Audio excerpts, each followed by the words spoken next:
स्वागत है आप सभी का सोशल वॉइस हिंदी पर। मैं आपके साथ मुस्तफ़ा चौधरी और मेरे साथ मेरे वरिष्ठ सहयोगी लोकेश सलालपुरी जी। और बात हम करेंगे जो अभी वर्ल्ड कप क्रिकेट टूर्नामेंट हुआ था जिसमें भारत फाइनल पहुंची थी, लेकिन सबसे मजबूत दावेदार होने के बावजूद टीम इंडिया हार गई थी। क्या कारण रहे, इन्हीं पर चर्चा करेंगे। और लोकेश जी ने जैसे ही टॉस हुआ था खेल से पहले, तभी एक पोस्ट की थी लोकेश जी ने, उसको लेकर हम बात करेंगे। पहले तो लोकेश जी आपका बहुत बहुत स्वागत है। बहुत बहुत धन्यवाद मुस्तफा भाई। जी लोकेश जी, जिस जिस दिन ये टूर्नामेंट था, फाइनल मैच ऑस्ट्रेलिया और भारत का, आपने खेल से के शुरू होने से पहले एक पोस्ट की थी कि यदि टीम भारत जीतता है तो ये खिलाड़ियों की जीत होगी और हारती है तो मैदान ये में मैदान की हार होगी। ऐसा आपने क्यों कहा था? देखो, जब ये मैच शुरू हुआ था टॉस के बाद, पहले तो माथा मेरा टॉस पे ठनक गया था क्योंकि मुझे इस मैदान की स्थिति कुछ पता थी। उसके बाद जब 2-3 ओवर हुए तो वो बात मेरी मुझे महसूस होगा मैं सही था अपनी जगह। है क्या मुस्तफा जी, क्रिकेट में बहुत सारी चीज अर्थ रखती हैं। यानी खिलाड़ी कैसे हैं ये चीज अर्थ रखती है, खिलाड़ियों की आपस की बाउंडिंग कैसी है ये चीज अर्थ रखती है, यहाँ तक कि पिच कैसा है, मैदान कहाँ का है, दर्शक कैसे हैं, और टॉस से लेके ओस तक। क्योंकि डे नाइट मैच होता है, आधा मैच रात में होगा आधा दिन में होता है। ओस पड़ने लगती है। हाँ, तो ओस भी बहुत महत्वपूर्ण फैक्टर है। अब अगर आपने ध्यान दिया हो कि आज के दिनों में, आज जैसा आजकल जो पिच सीजन चल रहा था, इसमें ओस पड़ती है मैदानों पे। तो ओस पड़ने से क्या होता है कि जो पिच दोपहर तक एक अलग किस्म से खेलता है, दोपहर के बाद वही मैदान कुछ अलग रिजल्ट देने लगता है, जस्ट उल्टा हो जाता है। तो जब ये टॉस हारी थी इंडिया तो इनको पहले बैटिंग मिली थी। मुझे तब डाउट हो गया था, मैच बात से गया। तब मैंने पोस्ट डाली थी पीछे 3-4 ओवर के बाद मैंने लिख दिया था ये। अब वही क्या था, पिच की वजह क्या थी कि जब पहले खेले थे धूप में तो वो पिच पे बॉल रुकने डलने के बाद थोड़ी स्लो आती थी। उसकी वजह से क्या, बल्लेबाज को बहुत शॉट लगाने में दिक्कत होती। जो अगर पिच बॉल स्लो आएगी तो बल्लेबाज बड़ा शॉट नहीं लगा सकता। ये क्रिकेट के जानकार लोग जानते हो, खेलते हैं, जो मैं भी खिलाड़ी रहा हूँ अपने जवानी के टाइम पे, मुझे इसलिए पता था। अब वही पिच जब ओस पड़ने लगती है वो पिच थोड़ी तेज हो जाती है, यानी बल्ले के ऊपर बॉल बहुत आराम से आने लगती है, तो आराम से खेलना शुरू हो गए थे। इसलिए मेरा मानना ये था कि ये मैच इस मैदान पे भारत को फाइनल मैच नहीं होना चाहिए था। फाइनल के लिए हमेशा यहाँ कलकत्ता या बंबई का वानखेड़े स्टेडियम, वही दो मैदान है जो डे नाइट मैच में फाइनल जहाँ होते हैं। चूंकि हमारा समुद्री किनारा होने के कारण ओस नहीं पड़ती, ओस वो फैक्टर नहीं होता। और अगर आप एक इतने बड़े टूर्नामेंट का फाइनल करा रहे हो और इंडिया फाइनल में मौजूद है, या मजबूत टीम शुरू सबको पता मजबूत टीम है, तो उसके बावजूद भी आप वहां फाइनल करा रहे हो, तो ये प्रशासकीय भूल थी। अब इसके पीछे बहुत सारी वजह है, हो सकता है भी कहीं मतलब सवाल ये जवाब। मैदान चुनना भी एक तरह से गलत साबित हुआ। बहुत बड़ी भूल थी, इस भूल के पीछे की वजह तो राजनीतिक है। ये मुझे इस कहने में कोई गुरेज नहीं है, इसके पीछे टोटल राजनीतिक वजह है। चुनाव का सीजन है और हमारे जो फिलहाल जो हमारे राजनीतिक सिस्टम है, वो क्या है कि हर चीज को राजनीति से जोड़ के देखते हैं, हर चीज का लाभ उठाना चाहते हैं। अगर आपने ध्यान दिया हो कि उस दिन मैच फाइनल था, ऊपर आपने एयर शो भी कराया था। भाई क्या जरूरत थी, आप क्रिकेट खेल रहे हो या कहीं युद्ध लड़ने जा रहे हो किसी के साथ में? एयर शो का क्या मतलब था, मेरी समझ में आज तक नहीं है। आप क्या दिखाना चाह रहे हैं? जीत को बिल्कुल सेलिब्रेट की तैयारी थी। ये सेलिब्रेशन होता है? आप मैदान के मैच पे, मैदान में मैच से पहले आप एयर शो करा रहे हो, तो इससे खेल कहाँ है भाई? इसमें खेल का क्या मतलब है? या तो आप किसी को धमकाना चाह रहे थे, डराना चाह रहे थे, या आप ये कह रहे थे अगर हम हार गए तो एयर स्ट्राइक कर देंगे, आपके ऊपर हमला कर देंगे, बम डाल देंगे, ऐसा कुछ था क्या? उसी दिन से एक बात और पब्लिक के बीच है, ये वहीं से शब्द तो पहले से इस्तेमाल करते आए थे लेकिन बहुत ही कम लोग करते थे, पनौती।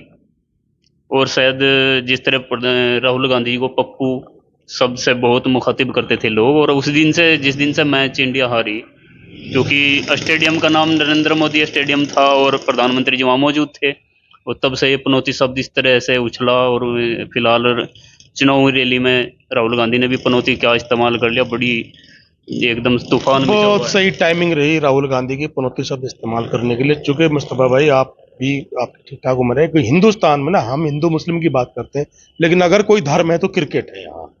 क्रिकेट सब धर्म से मजबूत चीज है, इसकी इसके साथ में फीलिंग्स बहुत ज्यादा जुड़ते हैं यहाँ। प्रधानमंत्री के लिए पनौती शब्द और राहुल मैं द्वारा। वही बता रहा हूँ क्यों आया, कि जब क्रिकेट से सबकी भावनाएं जुड़ती हैं और मैच हम हारे, और ये पहले चल रहा था।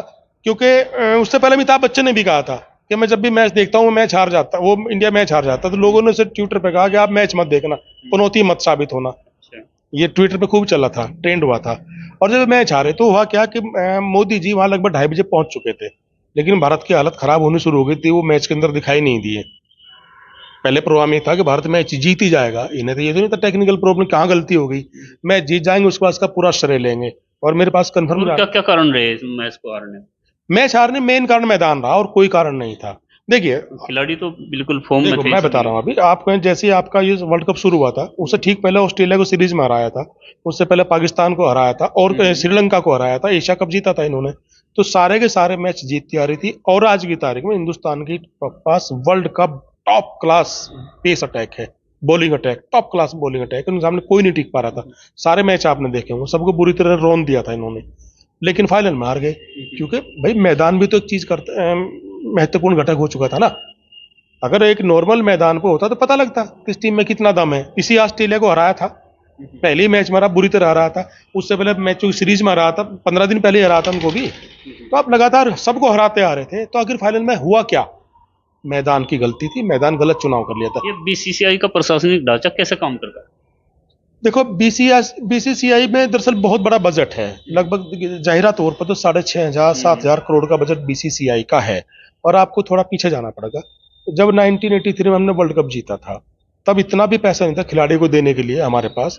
हमें लता मंगेशकर की नाइट कराई थी, तब वहां से जो पैसा इकट्ठा वो उन खिलाड़ी को दिया गया था। उसके बाद आते हैं एक बिंद्रा साहब थे, आईएएस बिंद्रा, वो इसके चीफ वो बने बीसीसीआई के अध्यक्ष। उन्होंने इसके साथ पैसे को जोड़ा, फिर डालमिया आए, उन्होंने और आगे लेके गए। जितने हमारे प्रशासक आते रहे वो इसको आगे आगे बढ़ाते चले गए। फिर एक आए थे शरद पवार, 20 के अध्यक्ष रहे हैं। शरद पवार साहब ने ये कर दिया था कि भाई क्रिकेट प्रशासन आप देखो, मेरा काम इसको जोड़ना है, पैसे से जोड़ना, अर्थ में देखता हूँ, खेल आप देखें। अब उल्टा हुआ, पहला अनुराग ठाकुर उसके अध्यक्ष थे, फिर सुप्रीम कोर्ट में मैटर गया, एक लोधा समिति बनाई गई। लोधा समिति ने जो सिफारिशें दी वो ये थी कि कोई भी इसका अध्यक्ष कोई भी पॉलिटिकल आदमी नहीं होगा, कोई ना कोई खिलाड़ी होगा, खिलाड़ी भी होगा जो इंटरनेशनल मैच का खेलने का अनुभव होगा।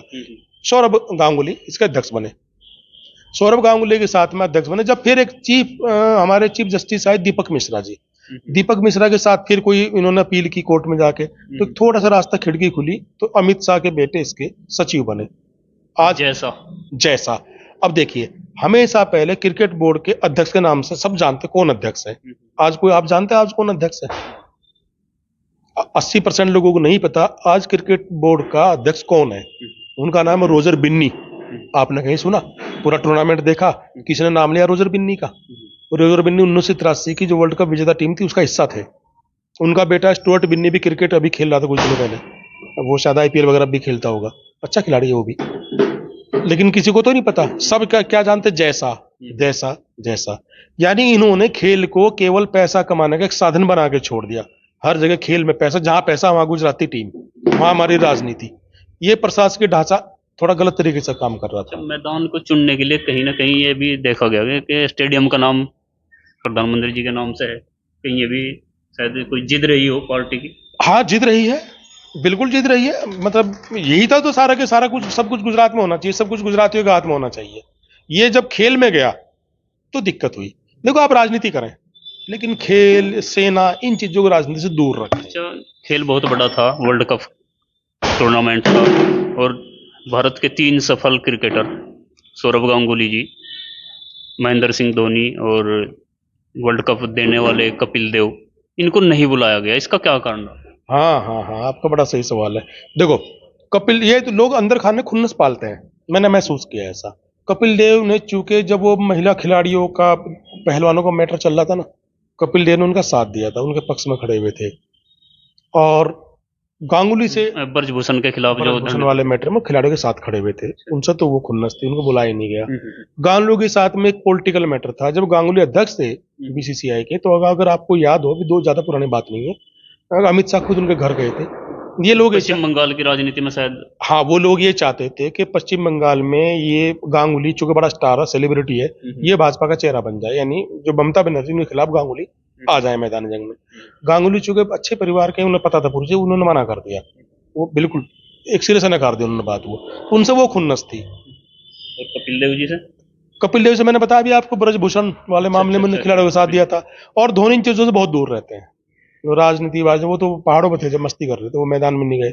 लेकिन एक चीज और भी है कि जो आपके 2003 2011 की टीम थी वो बुलानी चाहिए थी, 1983 की टीम थी वो बुलानी चाहिए थी, लेकिन कोई नहीं बुलाया गया। कपिल देव जी का तो दर्द भी छलका है, उन्होंने कहा भी है कि भूल जाते हैं लोग। देखो अब तो टीम बहुत मजबूत थी। जब कपिल देव वर्ल्ड कप जिता के लाए थे ना, किसी को ये उम्मीद नहीं पहले 2 मैच भी जीत लेंगे, सेमीफाइनल भी पहुंच जाएंगे, और वो टीम वर्ल्ड कप जीत के लाए थे, वेस्ट इंडीज जैसी धुरंधर टीम को हरा के आए थे, तो वो तो बड़ी टीम थी। आपने इस तरह की खुन्नस की बात कही खेल में, यानी कि खेल तो खेल होता है और खेल के ही को टारगेट करते हुए खेल के बाद ही प्रधानमंत्री जी को इस तरह ट्रोल करना कि पनौती वहां गए इसलिए मैच हारे। हार जीत तो होती रहती है, जीत भी तो सकती थी। तो राहुल गांधी का ये कहना कहाँ तक सही है?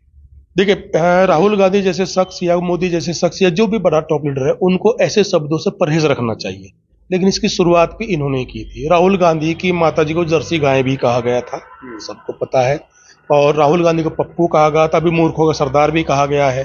तो अगर आप दूसरों को कहेंगे तो फिर आप क्यों उम्मीद नहीं करेंगे कि दूसरा आपको नहीं कहेगा? तो पनौती, और पनौती उन्होंने थोड़ी कहा, पनौती पब्लिक की आवाज आती पनौती, वो इंटरव्यू आप देखिए दोबारा। अब तो पब्लिक कह रही है पनौती, आप राहुल गांधी को क्या दोष दे रहे हो? राहुल गांधी के कहने से पहले पनौती सब चलन में आ चुका था, तो मोदी जी के लिए। जैसे ही एक रैली में पनौती शब्द इस्तेमाल किया राहुल गांधी जी ने राजस्थान में, क्योंकि चुनाव है राजस्थान में, अभी आजकल में वोटिंग होने वाली है और पूरी बीजेपी हमलावर है, तो आपको लगता है इस पनौती कहने का खामियाजा कांग्रेस को भुगतना पड़ेगा या फिर कहीं बीजेपी को? देखो, इस चीज के लिए आप 2 चीज समझें। कर्नाटक के चुनाव पर पहुंचे आप, जब कर्नाटक में चुनाव थे, मोदी जी इन चीजों का फायदा उठाने की कोशिश करते, सिंपैथी गेन करने की कोशिश करते, सहानुभूति लिए। उन्होंने कहा था मुझे 91 गाली मिल देते हैं, दी गई, लेकिन गालियां मुझे ऊर्जा देती है, वो उनका गलत स्टेप था। उन्हें लगा तुम ये कार्ड खेलोगे तो शायद जीत जाओगे, लेकिन हुआ था उल्टा, कर्नाटक बुरी तरह आ रहे थे। अब जिस कंडीशन में कभी मोदी जी थे, उस कंडीशन में राहुल गांधी आ चुके हैं। राहुल गांधी ने कहा पनौती, उसका लाभ मैं आपको कंफर्म बता रहा हूँ कि कांग्रेस को मिलेगा।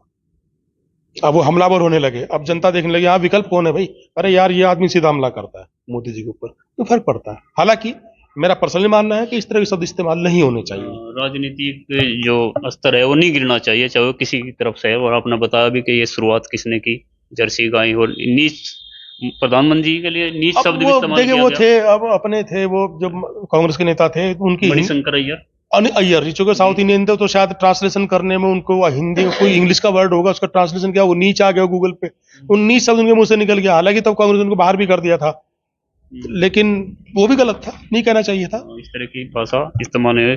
खैर, ये थे लोकेश जी, और जिन्होंने क्रिकेट प्रेमी है और क्रिकेट के बारे में बहुत अच्छी बारीक जानकारियाँ रखते हैं। हमें थोड़ा टाइम लगा वीडियो बनाने के लिए, क्योंकि लोकेश जी भी व्यस्त थे और हम मिल नहीं पाए थे। बने रहिए हमारे साथ, और हमारे चैनल सोशल वॉइस हिंदी को सब्सक्राइब जरूर कीजिए। धन्यवाद।